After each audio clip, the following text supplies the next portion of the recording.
Love or loathe what's happened in 12 years of Mayor Michael Hancock, one thing the mayor says is indisputably true. As Denver emerges as a global city, it faces the challenges of America's other large urban areas: homelessness, unaffordable housing, public safety issues. In the first round of voting, Denverites pared the crowded field for mayor down to two centrists, both with deep experience. For Kelly Brough at City Hall and the Chamber of Commerce. For Mike Johnston in education, the state legislature, and nonprofit leadership. Tonight, the last of our three debates. This is 9 News Presents The Race for Mayor. Good evening. I'm Kyle Clark, alongside my 9 News colleagues Anusha Roy and Marshall Zellinger. The field of 17 candidates for Denver mayor is down to 2 for the June 6th runoff: Kelly Brough and Mike Johnston. Tonight's questions were prepared by 9 News and have not been shared with anyone else in advance. Candidates will have 1 minute to answer questions with rebuttals and further discussion at our discretion. You'll also have an opportunity to ask each other at least one question tonight. You have appeared together a great number of times over the course of this campaign, a number of different formats. We want to remind both you and the folks at home, this is intended to be a debate, a discussion between the two of you on areas where you respectfully disagree. And our goal is for voters to hear clear differences tonight so they can make an informed choice. Let's begin with how to handle the surge of migrants coming to Denver from the southern border right now. We're going to start with some short answer questions on key issues to let folks know where you stand, and then we'll go into an in-depth discussion. Denver is effectively a sanctuary city. City employees are blocked from assisting immigration agents. Would you seek to keep that policy in place, Ms. Brough? Yes. Mr. Johnson? Yes, I would. Should other cities and counties in Colorado be assisting Denver by sheltering or providing for some of the migrants who want to stay here? We should note that is currently not happening. Mr. Johnson? Yes, absolutely they should. Ms. Brough? Yes. Mayor Hancock is currently limiting shelter access to those migrants who have what's called an A number. And essentially just means they've been in contact with immigration. The U.S. knows they're here. They know that they're in the process. The federal government is requiring that status in order to reimburse some of Denver's expenses. Should Denver's shelters be open to all migrants or only those who are already being processed by immigration? Ms. Brough? Do we get to start to talk about it pretty soon? You absolutely will, yes. Yes, but I want to talk more about how we might do that. Open to all, but we want to discuss it. We can absolutely do that. Mr. Johnson? I think they should be open to all migrants. We want to remain a welcoming city. We can figure out other ways to pay for those costs that the city can't bear right now, but we shouldn't be putting someone out on the street that has no place to go. One final short answer, and then we'll go in depth on this. The Hancock administration is currently limiting shelter stays to 2 weeks' time. Would you change that policy, Mr. Johnston? I would in the case of emergencies, but I think there are better ways for us to help people get to where they're trying to go more quickly. I'm happy to talk more about that from the migrants I've spoken with about their stay here. Ms. Brough, your thoughts? I don't understand the basis for the 2-week policy, so I'd look into it more. The mayor is saying now that caring for migrants has put the city's finances in a really difficult situation, that cuts to city services are a possibility.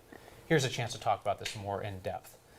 Is it acceptable to cut services for citizens in order to provide for migrants? And what would you change about how we're handling the situation? Mr. Johnston? I think there are a couple things I would change about how we're handling it. One is right now I would start with communicating with El Paso, which is where almost all these migrants are coming from. I talked to the migrants that were here. They're coming there being put on a bus to Denver with no plan to actually go to Denver. Many of them want to go to Chicago or want to go to LA or want to go to Detroit. We could help earlier by partnering with that city to say, let's determine upstream where folks are trying to go and help them get there more quickly. I think that's one. The second is what we know when we sit and talk to these folks is what they deeply want is the ability to work. They're here to try to work.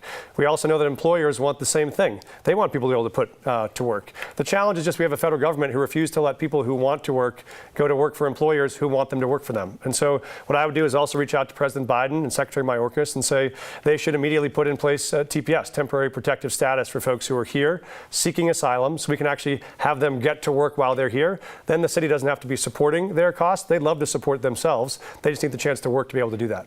And to clarify, is cutting services for citizens, as Mayor Hancock has suggested as a possibility, is that acceptable in order to provide services for migrants? I'd like to avoid doing that, and I think there is a way to avoid doing that. All right, same question to you, Ms. Brough. Yeah, I don't think what we're doing today is sustainable at all. I volunteered at Rudy Park Rec Center where there were probably 350 migrants, and you got a really good sense of why they're here. They seriously are seeking asylum. And we know our federal government takes months and months to make that decision. It's not sustainable to tell someone You can come into the nation. We'll sort out if you get asylum, but you can't work. It's not going to work for us, and it doesn't work for them. I think our highest priority has to be figuring out how we allow people to work while they wait for the status to go through. That would be my highest priority, and no, I don't think we can afford to continue down the road. I think, Kyle, we've spent $20 million already to address this issue. It's not sustainable at all, so I would not use additional resources taking away from our residents. Instead, I'd focus on them being able to work. With a federal reimbursement rate of somewhere around 5% for what the city has spent so far, both of you point to this work issue where folks come in, they apply for asylum, they're known to the system, and they're told to wait months before they can again ask for permission to work. It's a federal issue. Other than just asking the federal government for help, what could the mayor of Denver practically do about that? Ms. Brough. I've already started talking with attorneys on different strategies we might be able to employ to allow people to work while they're waiting for that status. I think there may be some ways we could get this done. You want to hint at any of them? Yeah, I mean, yeah, so I think this is almost like an employment agency where you W-4 someone. So they're more like a contract worker. You don't need a social security number, and they can go to work. It's above board, and I think the city could even play a role in facilitating people being able to work. What do you do, Mr. Johnston, other than just calling the feds and asking them to change federal policy? Yeah, I think part of it is you do better coordination and partnership with cities around the state and around the region to be able to share the burden so Denver's not carrying all of it. But yes, I came out with a proposal on this early on. We have a whole set of about 14,000 other current employees in Denver who are DACA recipients, who have been migrants, who got access to work papers, who are at risk of losing that work papers. And so we'll have 14,000 more currently employed Coloradans who would be at risk of losing the jobs where employers want them to stay on the job. And I've come out to say you can solve that by being able to create a public-private partnership where you have a staffing agency. Those people can work for the staffing agency. If you are a restaurant and you need 3 servers, you'd come to the staffing agency. We could deploy you 3 servers. You pay the staffing agency, and the staffing agency pays the employees. There is a way to make sure we push the federal government, who's clearly not going to take action swiftly enough on this, to say, if you won't solve this problem, we'll take on solving it right here in Denver. And then lastly on this issue, what specifically should other municipalities and the state be doing to help that they're not doing now? Ms. Brough. Well, I think we could partner on putting pressure on the federal government, and not just other municipalities in our state, but frankly in the nation. To both get the payments we need today and expedite those, but also to address this issue in a thoughtful way. And then, of course, helping us just house and manage the challenge before us as partners. The state has stepped in with some funding to help Denver. I would continue to explore with Governor Polis how they could help us more. And certainly Mayor Hancock has started that process with the mayors of New York City and Houston asking for a face-to-face with the president. Mr. Johnson, lastly on this, what should municipalities and the state be doing that they're not doing now to help with the migrant crisis? Yeah, there's a lot you can do when you collaborate and when you plan. Now, we've faced this challenge before, even after Hurricane Katrina, when Denver took thousands of refugees who came from New Orleans. Same with refugees who came from Afghanistan. When you know what the numbers are that are coming and you know your capacity, you can partner with Aurora or a Fort Collins or a Pueblo or Colorado Springs and say, can you take 30? Can you take 50? What's your capacity? What do we think our capacity is? And when we're at it, how do we reach out to neighbors to help? I think there are a lot of other municipalities and other states that would want to be a part of the solution if we reach out proactively. Denver's asked and they've been told no. Yeah, I think inside the state of Colorado, I have a real belief that there are mayors around the region that would help us. I have confidence. You call Anna Stout in Grand Junction and you call John Southers down in Colorado Springs and others, they'll want to do their part. I was at a faith luncheon this week where people from all sorts of political walks of life shared a commitment to say we should be able to welcome people that show up here with nothing but a dream. And I think the state will continue to back that. We're going to move now to a discussion about your leadership and your judgment. The Hancock administration is thrilled that you are the finalists for mayor because they view you as largely a continuation of Hancock policies. Some voters may be less than thrilled with that. So for voters looking for a significant change, a shift in Denver's directions and priorities from the Hancock era, why are you the candidate for that change? Ms. Brough. Yeah, I think a big part of my running is because I'd like to see a different change as well. So let me highlight some of the areas. For me, I think today government isn't as predictable, accountable, delivering results. And in almost every area of our lives that we're depending on government, whether it's the permitting process and timeframes, or it's picking up our trash or plowing our roads, or taking our 911 phone calls. And what you can expect in my administration is real accountability and real results. strong management team, a use of data to make decisions, transparency in every decision we make, engagement of community in those decisions, and real visibility of your mayor throughout your city and part of your city. Mr. Johnson?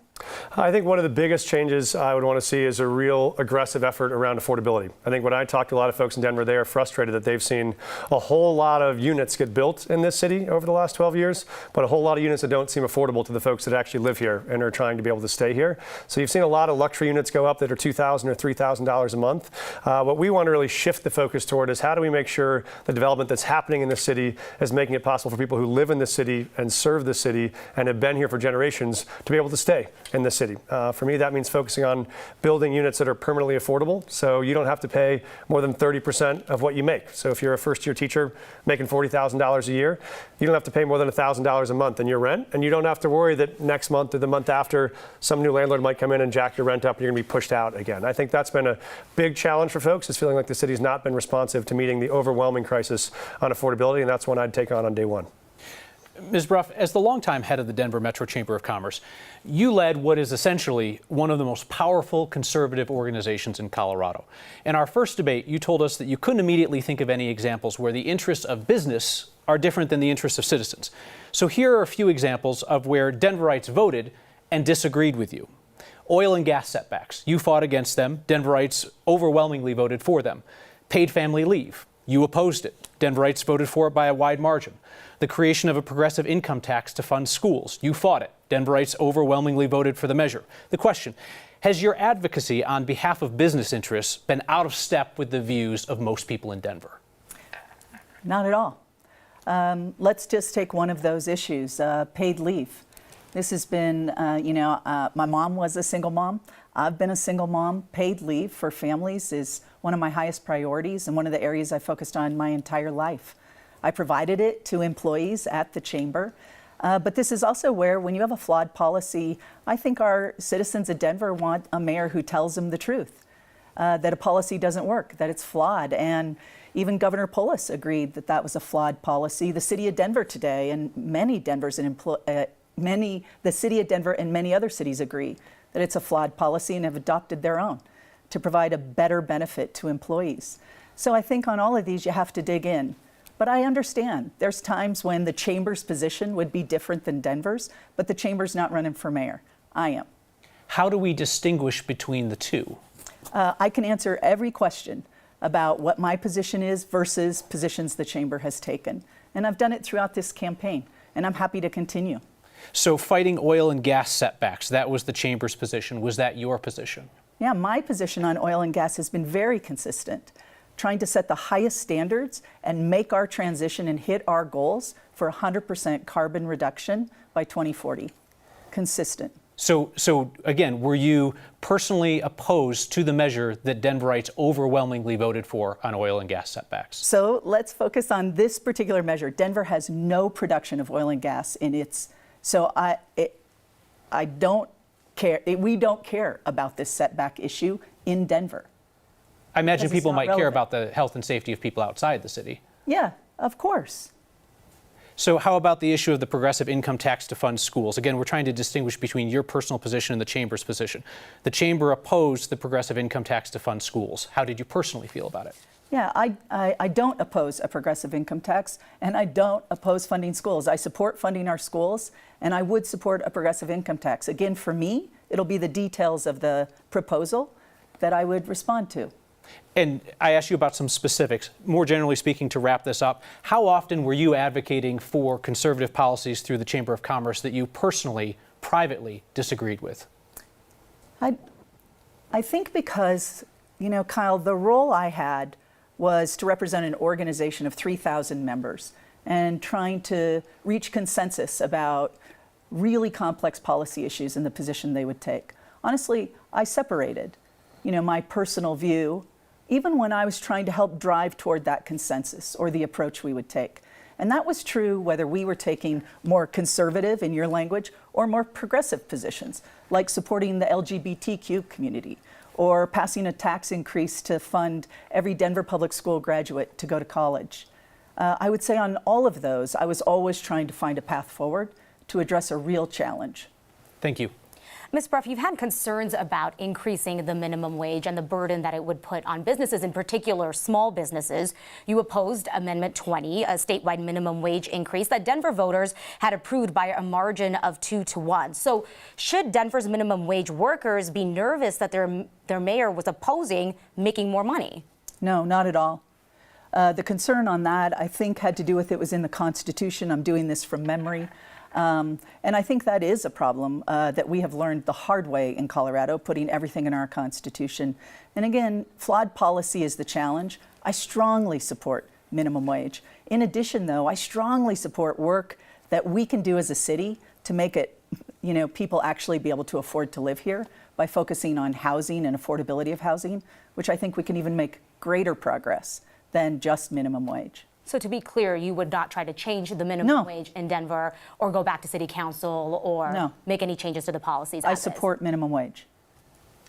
Ms. Brough, former Democratic Senate President John Morse, a supporter of your opponent here, wrote an op-ed in March saying that while you were at the Denver Metro Chamber of Commerce, the chamber never lobbied one way or the other on gun control legislation. The same gun control legislation that Mr. Johnson references when saying he took on the NRA and won. Now, as you run for mayor, your campaign includes a plan specifically for gun violence in schools. Why is this topic important to you now, but you didn't use the weight of the Chamber of Commerce to lead on it then? Yeah, this topic has always been important to me my entire life.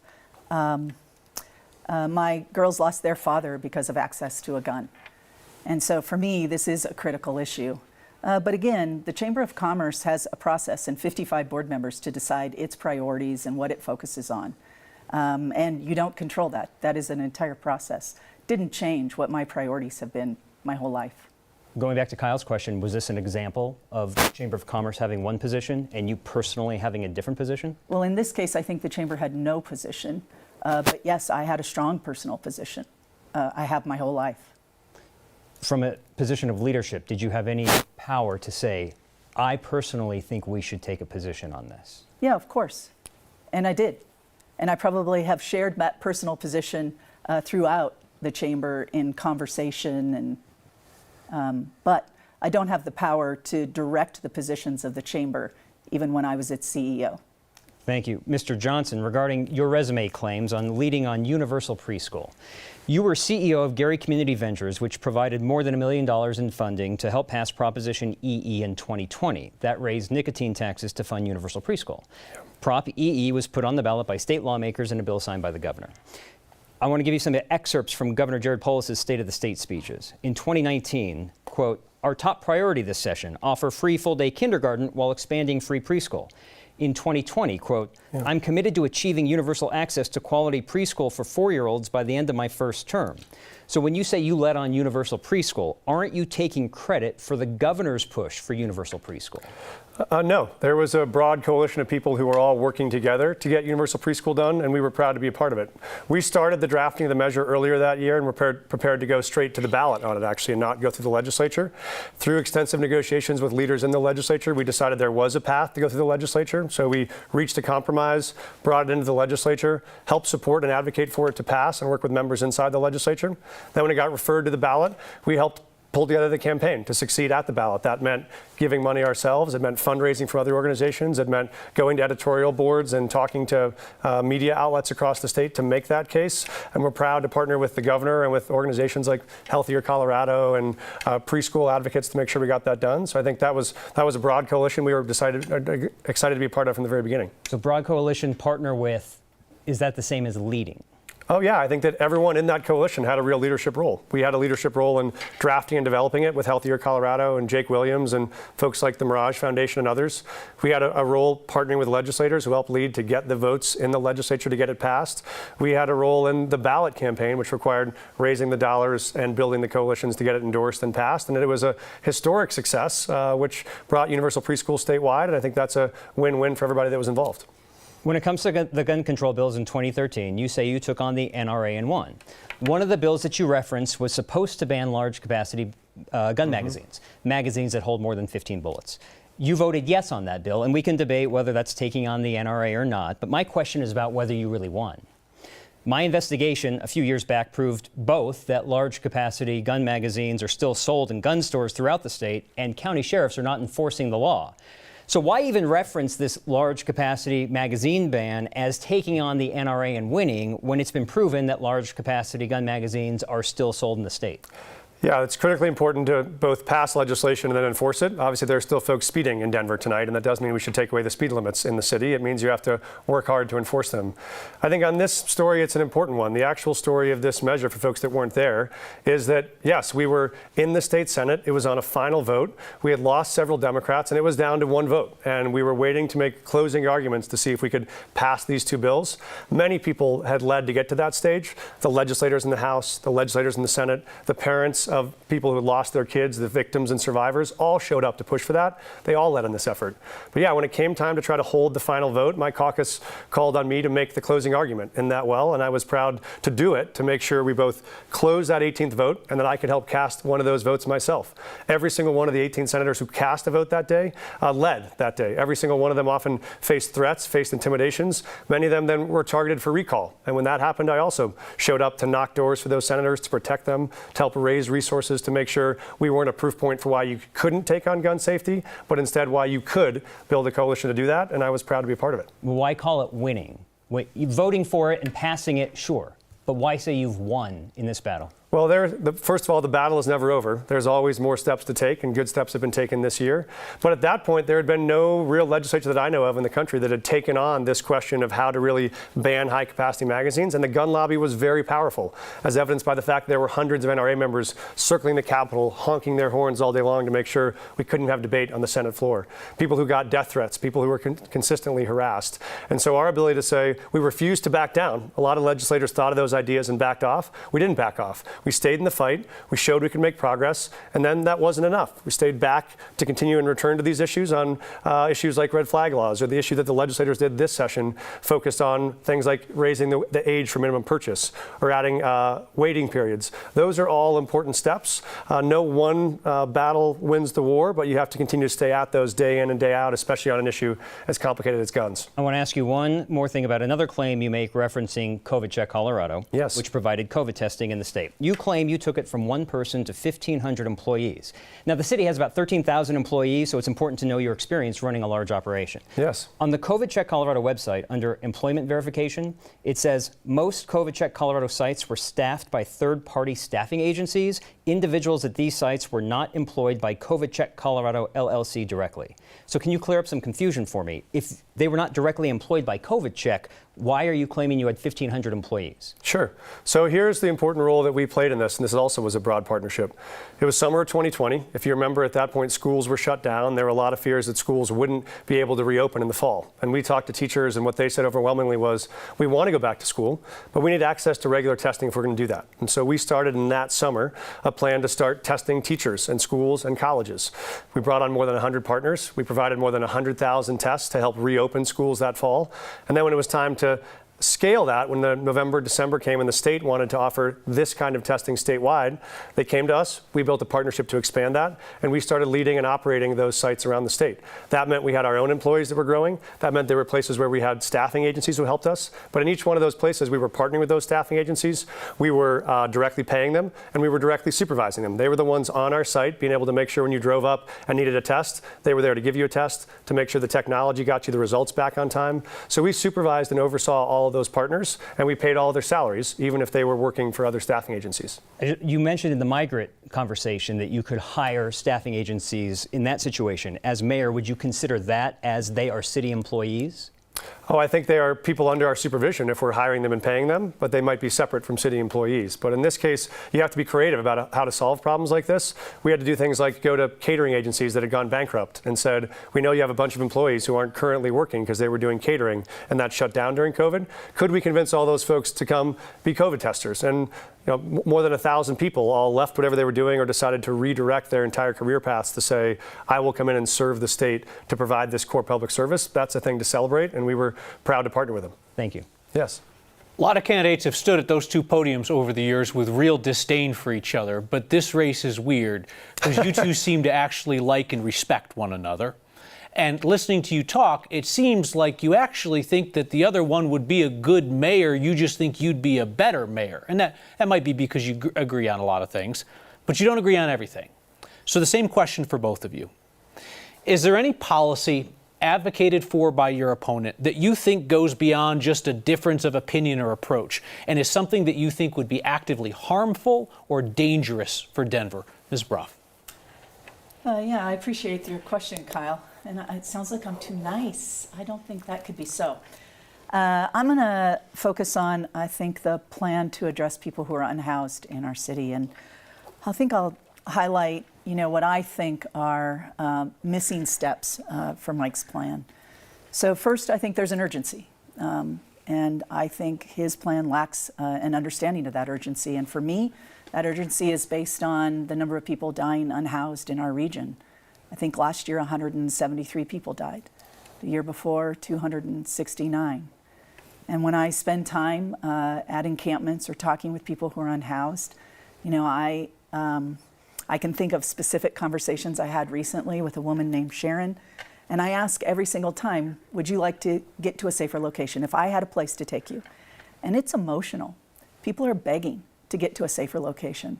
I think Mike's plan lacks a sense of urgency about getting people to safer locations and saving lives.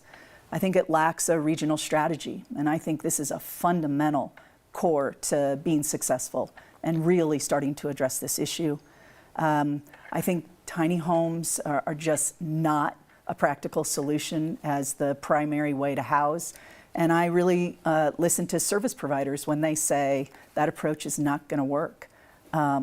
Those would be three I'd highlight where I think we're missing the mark on Mike's plan. I'd ask you to respond. She says your homelessness plan lacks urgency, lacks a regional collaborative approach, and that the tiny homes plan is not an answer. Yeah, I don't agree. And it's not just that I don't agree, it's that there's evidence all across the city to show that it's not accurate. We actually know this strategy does work, and we know it works at scale. I'll say a couple of things. First is there is every bit the urgency we can put in place for tiny homes as for any other strategy. The difference between my approach and Kelly's on this is she would keep folks in tents and safe outdoor spaces. What we know from both weather risks and safety risks, so you can still get your tents broken into, you can still have freezing temperatures in those places. We can 3D print tiny homes in 5 days. It's not a waiting period for that. What we know we need to do is be able to get access to sites where we can put homes that give people the stability and safety and dignity we know that they need. And that's what is being done right now in Denver. You can go see one. You can see the Colorado Village Collaborative site up at 40th and Monroe anytime. It has all those services, and people are there and they're housed and they're being successful. I do support the idea of partnering with the region, but I also don't want to wait for a 7-county blue ribbon commission to spend a year and a half thinking about what we should do on homelessness.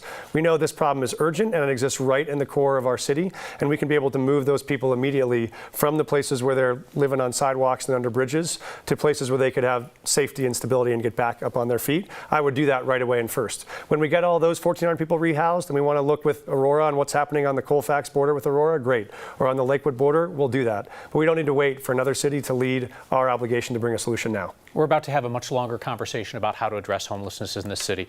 But Mr. Johnston, I wanted to provide an opportunity for you to answer the same question. Is there a policy of Ms. Brough's that you think goes beyond just a difference of opinion or approach that you think would be dangerous or actively harmful for the city? Yeah, I think there are two strategies that I deeply disagree with. I think the first is on homelessness, and I think this is where Kelly has supported the idea of arresting people who are homeless. And I think what we know is this is not only a strategy that I think is not the morally right solution, I think we know it actually doesn't solve the problem. We know that no one in Denver needs to be homeless. We need to make sure we have a moral obligation to get them access to services. And we know we can do that by getting them into housing, getting them access to services, and not by the act of criminalizing homelessness, which I think is what has been tried in the past and has not worked. And so I think that's number one.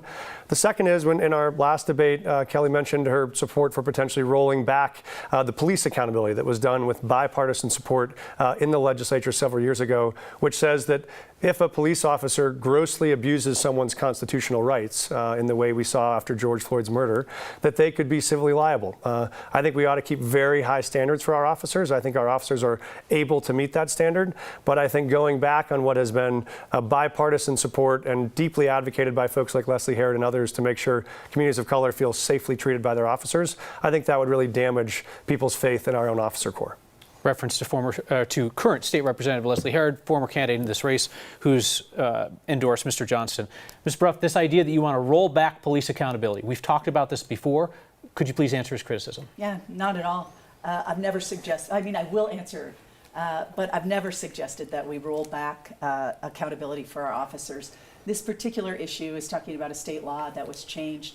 And even as I talk with officers about it, everyone agrees. We want high accountability for any violation of constitutional rights, any violation of the law, including personal liability. What we want to be careful about is when the city is the problem and that the officer isn't personally liable. And there's specific cases, and this is the distinction between, I think, legislation and being an executive. Understanding that sometimes the city may direct an officer. High-speed chases, I'll give a concrete example in our history. The city had a policy to have high-speed chases. They often resulted in accidents and settlements with third parties. Well, I would argue in that instance, the officer should not be personally liable. That's the only example I was trying to convey when we were discussing, but never not holding our officers accountable.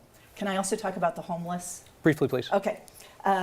This issue of using the law to save someone's life, I want to be really clear. This is a last resort. And it's certainly not something any of us want to do. But we also know leaving people to fend for themselves today is resulting in the kind of deaths, hundreds of deaths every single year. I'm not okay with that. And for me, I'll measure success as your mayor as saving people's lives. And if I have to use the law to have someone go to Denver Cares because of intoxication or being high, not able to care for themselves, I will. We were going to talk about this later as we discussed homelessness, but since you brought up this idea, and you clearly have a disagreement over the idea of should anybody be arrested for violating Denver's urban camping ban, a question for you, Ms. Brough. Your campaign has gone back and forth and back again on this issue of whether you'd have people on the street arrested if they refused the city's offer of shelter. February 17th, you said yes, you would.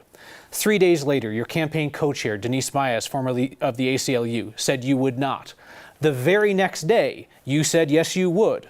More recently in April, your campaign co-chair again said you would not, and she said you've been consistent on this. There's nothing consistent about this at all. Could you clear up for us tonight? Would you have folks arrested for solely violating the urban camping ban? And can you explain why your campaign has been all over the place on this? Yeah, first I want to say I'm really proud and grateful to have such a diverse coalition of people helping guide policy and develop it. And so I was unaware of the inconsistencies you've highlighted, but I do feel the campaign has been extremely consistent, or let me say, I have been extremely consistent. It is a last resort. None of us, I do not want to criminalize anyone who's struggling with homelessness. But I also recognize there may be instances where to save someone's life, we may have to use the law. And I have consistently said I would do that. Thank you. We don't have any candidates of color in the runoff. We also know it's our minority communities that are bearing the brunt of the effects of climate change in Denver, health disparities in Denver. As mayor, how do you plan to represent these communities but also build a trust with them? Mr. Johnston.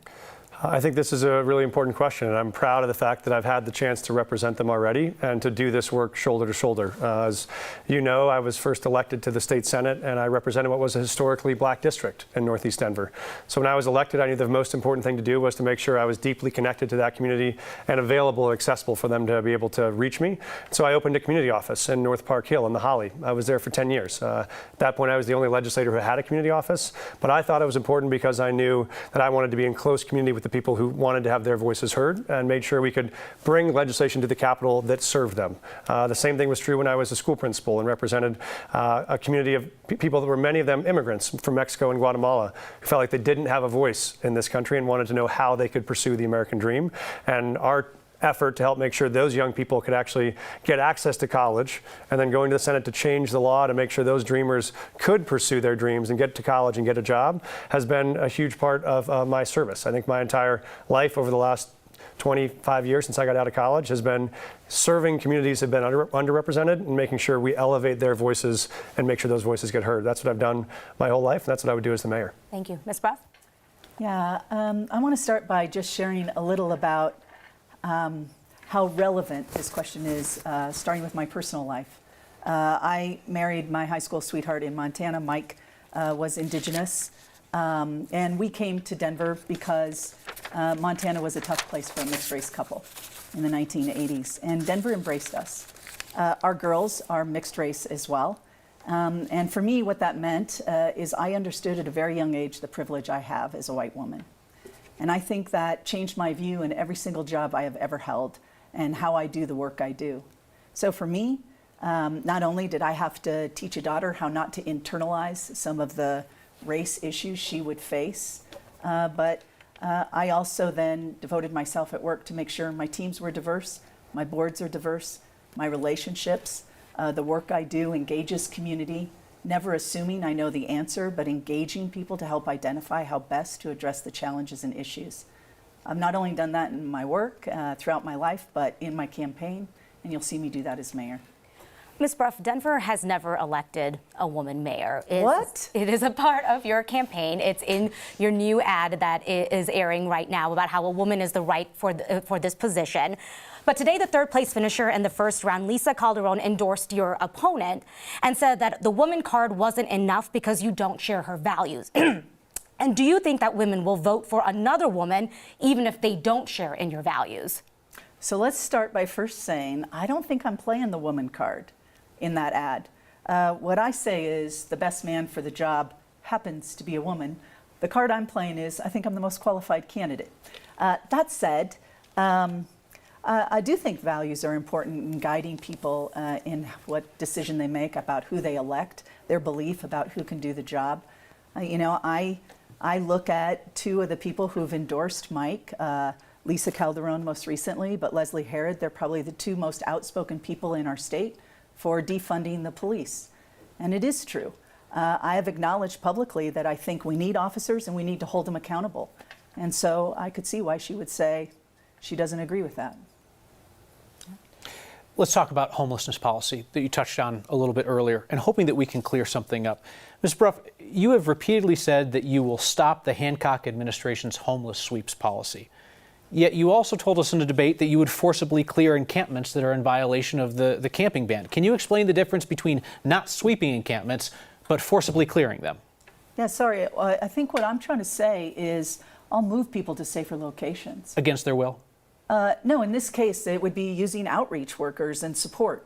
We know, and this is so clear from the experience of the service providers throughout our region, but moving people when you can take your pets and your partner and your family, to keeping people who have formed community living on the street, we know they'll voluntarily get to safer locations and we'll have huge success. And what you will see me do is use outreach workers to get people to safer locations. This is the place where if you won't go and we have a safer site and I think your life is at risk, I will use the law to protect you. And I'll do everything I can to make sure I'm not adding to the burden you face in your life. From making sure we do like what we did with drug court in the 90s, where we defer sentence, we defer judgment. But the whole point is to try to save someone's life and get them the help they need. A short follow-up. That law has been on the books in Denver, is rarely used, again, because it's considered a last resort, and also because the thought is that that would get the city sued into oblivion over constitutional issues. You've got legal folks telling you you're on solid ground to arrest people for that? Again, to arrest people for simply violating the urban camping ban and not following your order to take shelter or resources. Again, this is going to be in those rare situations when I think their life is in danger. And yes, I think we can do it legally. And we're not going to do anything that isn't legal. Thank you. Mr. Johnson, you've also said you'll forcibly clear encampments. The Hancock administration is doing that now. So what evidence do you see that it's an effective strategy worth continuing?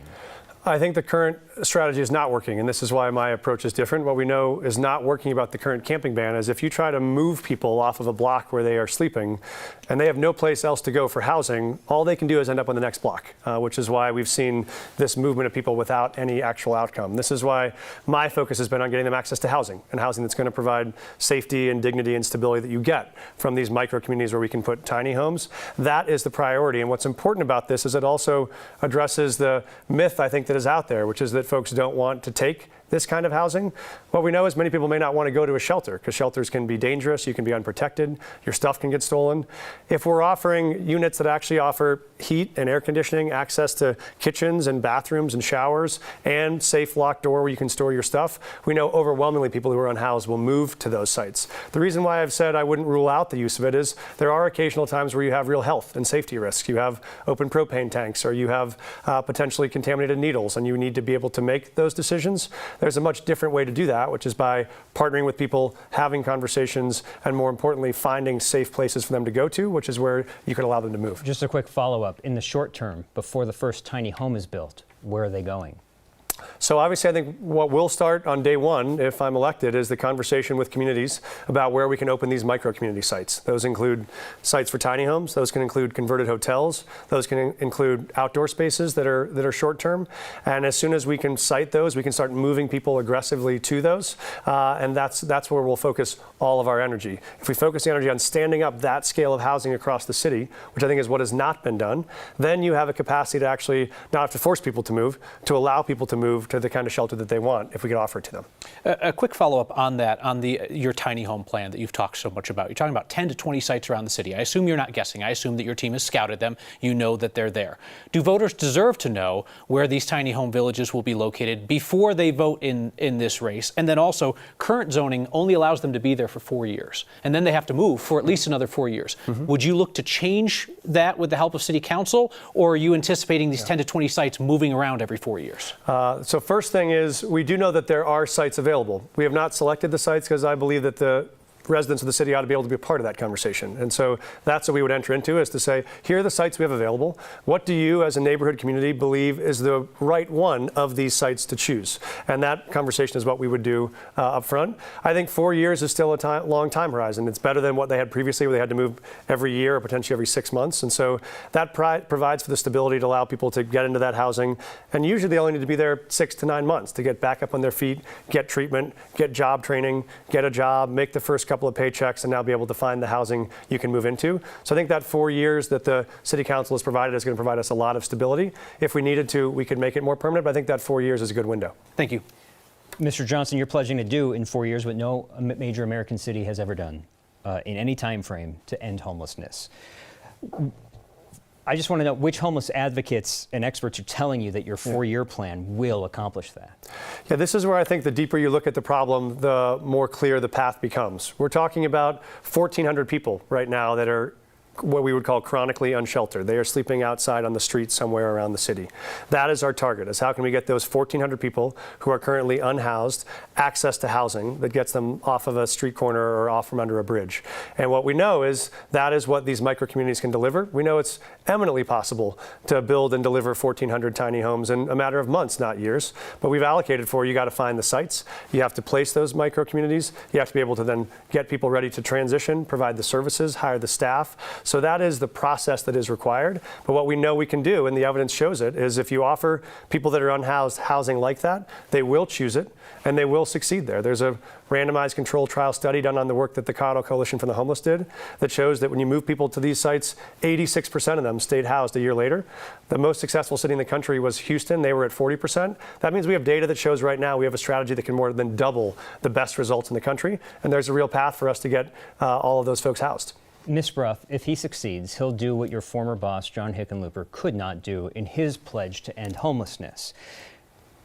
If he doesn't succeed, should he be seen as, well, we tried, and just shrug it off as an aspirational goal like Hickenlooper did, or would you say you're a failure? Yeah, I think we have learned so much about homelessness in the last probably 15, 20 years. I think the one thing we know is what we're building is a safety net to catch people. Families like mine who, when things go wrong, are at great risk. And so I would say, I think what you're asking is, do I feel like I'm a failure as part of an administration who set out to solve homelessness and failed? I would say, yeah. Or we learned, and we should build off that learning and change our strategies accordingly, which is what I've tried to do. So, and if he tries, if he's mayor and he tries and doesn't gets to the same conclusion you did, is it an aspirational goal or a failure? I'm going to let you call him out, Marshall, and decide what you might say it is. I think you should learn from our past. Just a brief, short answer. Is it an aspirational goal if you don't succeed, or is it a failure?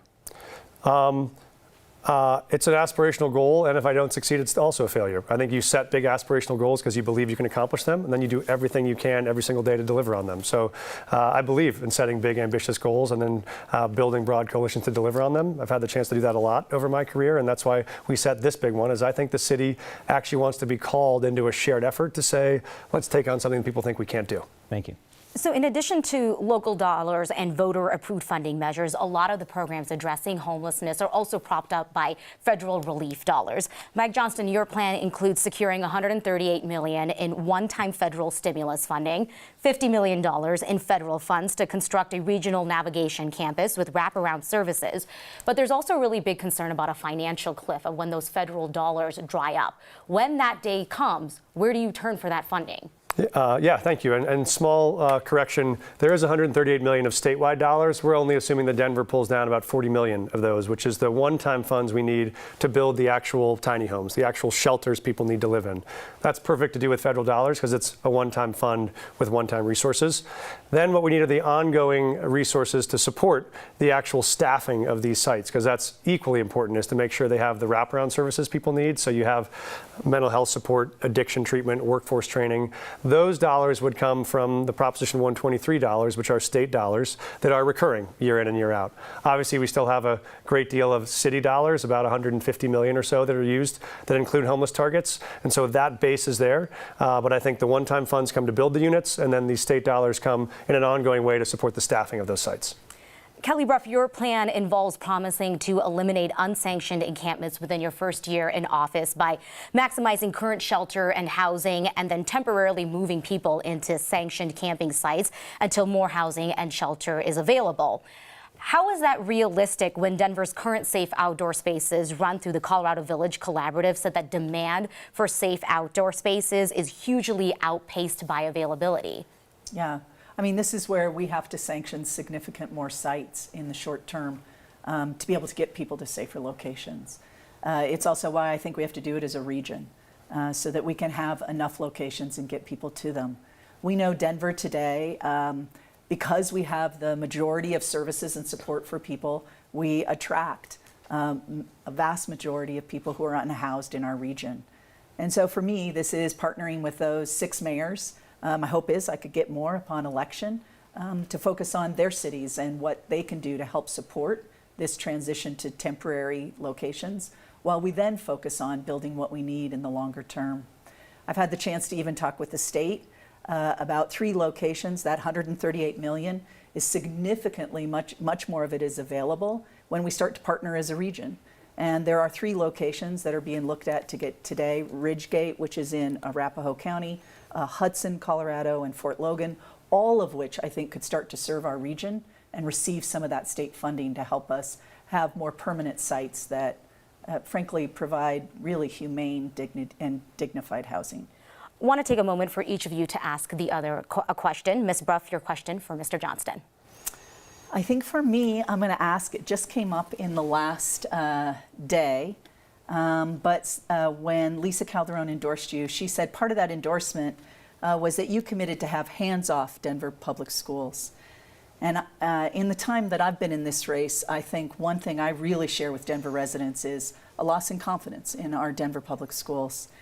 And so I wanted to know what your plan is to try to address the challenges we're facing in DPS with a hands-off commitment. Sure. I think my plan on Denver Public Schools has been pretty straightforward. I think there are places where we know we can partner better with the district. I would do things like putting back in place the city school coordinating committee, so the school board and the city council, the mayor and the superintendent actually talk to each other. I would help expand our partnership in places like after school and summer school programming, where we know kids need access to services, particularly those kids who are on free and reduced lunch who can't get access to a summer camp or to after school tutors. I think that's a partnership we can expand. And I think the other one is we know there's a huge need in expanding mental health services. We know right now kids have not just survived the COVID pandemic, but also they've survived a year of significant school violence. We know we need more mental health services. And then I've said when there are places where I disagree with the school board, I would publicly call them out and say where I think they needed to do better and focus on instruction and high quality teaching and learning. And that means for me, supporting and pushing for candidates who I think will do a great job leading the school board. And it would mean for me opposing candidates that I think have not done a great job on the school board. So for me, that is what an actively engaged mayor needs to do and what I would do. Mr. Johnston, your question? Yeah, I think some of the questions I've found is, as I've talked to progressive voters who are supporting us, they've talked about the differences between our records, and some of those came up tonight, like paid family leave or minimum wage. One that we haven't talked about tonight that I didn't understand was there was a piece of legislation on pregnancy protections around folks in the workforce that wanted accommodations. So that meant a pregnant or postpartum woman maybe wouldn't have to lift heavy objects or would be able to take a break and rest. I was proud to vote for that bill, but you in the chamber opposed it, which to me seems like a common sense effort to support people who want to stay in the workforce and bear children. I'm curious if you still oppose that measure or if you would have changed your mind since then. I would never have opposed that measure. I would strongly support it. I'm a working mom who had 2 kids while I was working full-time. Not only did I require such accommodation, but I provided it to my own employees. Well, the chamber opposed it under your leadership. The chamber isn't running for mayor. But I am. You did say a quote that you thought they were that it would grossly expand protections for workers, which was your and the chamber's case on that, and I wouldn't know why you would make that case. I don't know. I don't know the issue or. But what you described to me, I'd strongly support, and I have my entire life. Let's talk about Denver Public Schools, which you brought up there. Could you each take a minute to explain in specific detail how you make Denver a safer place to be a child, inside school and outside school? Ms. Brough. I'll start with inside school. I think for me, I've spent most of my campaign in the living rooms of people throughout this city. I think I've been in 70 living rooms. I kind of wish I would have taken a picture of each of them so you could see the living rooms. We can make a coffee table book that you could have. But in those conversations, the number one issue often was discussion of our school board and loss of confidence in the school board itself and its ability to make decisions both about educating our kids but also keeping them safe. And one of the issues we discussed was this requirement for blanket policy, where schools themselves couldn't come together, the teachers, the principal, the students, and decide how best to keep kids safe school by school, because I do think it can look different. And I would strongly support a school board that recognizes that kind of autonomy and agency in our schools increases safety for our kids, including those schools who want school resource officers, which is part of, I think, the last debate you all hosted. Ms. Brough, thank you. That's how I want to make sure we hear from Mr. Johnston on that as well. How do you make Denver safer for kids inside and outside school? I think the best way to keep a 17-year-old from picking up a gun is to make sure when that kid is 12, he picks up a passion. He picks up something that he actually loves, that is a part of a positive peer group that gets them motivated and engaged. That's why I would really start with expanding these after-school and summer school programs for kids on free and reduced lunch so they can help find those passions early on. The second best way you avoid a 17-year-old from shooting someone else or injuring himself is when that young person is 13 or 14 or 15 and makes their first mistake, gets caught with a gun for the first time or a serious criminal activity, we actually dramatically increase the intervention we provide to wrap around that young person. That means counseling, that means supervision, that means positive peer groups, that means family-based supports. I would significantly expand that kind of support across the city. And then the third is you do have to support schools in providing the security they think they are going to want to keep their kids safe. That can look different school to school, but when parents and teachers tell us we want back some basic security in our school, including school resource officers, that means for me allowing those parents and those teachers and those school leaders to choose that and keep that. Some short answer questions on the situation in DPS to get some clarity. Both of you support the idea of individual schools deciding whether or not they want a school resource officer. If it means that this be changed, as we've reported, young people charged with violent crimes up to and including attempted murder are allowed back into class so long as the attempted murder happened off of school property. Would you actively seek, through school board races or whatever, to have DPS reform its discipline matrix? What I would do is partner with DPS and our community to be able to, yes, I would. Listen, when we think about our obligation to educate our kids and keep them safe, I think we can do both of those things and have kids who are at high risk, both for their own protection, but also other kids, to be in a safer location or in another school or learning in a different manner until they're stabilized or doing better or deemed to not be at risk to other kids. Mr. Johnston, does the mayor have any role in leaning on DPS over their discipline matrix? Yeah, I think the mayor should be a part of this conversation, and here's why. I think we've missed what can be a very reasonable solution here. I ran schools that served kids who had committed murder or had attempted murder, had serious histories of sex assault, and we had settings where those kids would succeed. They were often 40 kids, and it's 11 or 12 adults, and that includes therapists and psychiatrists and psychologists. They are created for that service.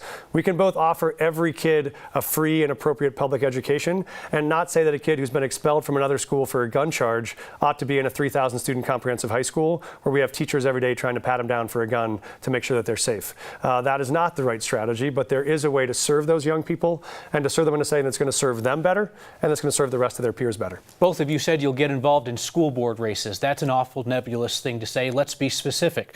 The DPS board member who led the charge to get school resource officers out, Vice President Aonte Anderson, is up for re-election in November. Should Aonte Anderson be re-elected to the Denver School Board? Ms. Brough.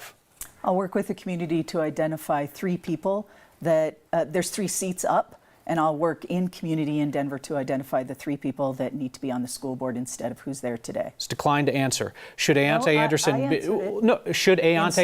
be re-elected? Instead of who's there today. I want to make sure we're clear on that. Thank you. Yes. Thank you for catching that. So you will oppose his re-election? I will support someone else with the community that restores confidence. Mr. Johnston? I believe he's lost the faith of the voters on this one, so I do not know that he will run for that seat, but I believe he's lost the faith of the voters based on the leadership over the last several years. Thank you both. It's time for closing statements as determined by a coin toss. Mr. Johnston, you'll go first. Thank you. I appreciate you all having us. Thanks for spending the time. We were just talking about schools. When I first became a school principal, one of my mentors had a quote she used to say, which is, there's only two things you can share with young people: truth and hope. Because if you don't tell people the truth, they don't have any way of knowing how to search for a world that could be better. If they don't have some sense of hope, they're not inspired to go look for that world at all. I think Denver has some hard truths we have to face. Those truths include the fact that tonight, more than 80% of the teachers and nurses and firefighters who serve this city can't afford to live in the city. That includes tonight, it's true that one of our flagship high schools had not just 1 or 2, but 3 shootings in the same year. It includes the truth that tonight there are more than 1,400 people around the city and county of Denver who can't find a place to sleep because they're sleeping on the streets. But for me, the hope is much bigger than that. The hope is we actually know these problems are solvable. I've spent my life building coalitions to take on big, progressive ideas to deliver historic results on hard problems. I know Denver can solve these problems, and I'm excited to work with you shoulder to shoulder to deliver a city that we're going to be proud of, we'll be proud to pass on to our kids and our grandkids, and that's the Denver I want to help build with your support. Thank you. Ms. Brough. Thank you. Every beautiful thing I have in my life is because I chose Denver as my home. And my path has not always been easy. I lost my father to violent crime. My family received government assistance when I was a kid. And we know the pain of losing someone you love to addiction and suicide. But those experiences also showed me the strength of the human spirit. And I see that resiliency everywhere I go in Denver today. And while I've never run for office before, I have run the city of Denver when John Hickenlooper was mayor.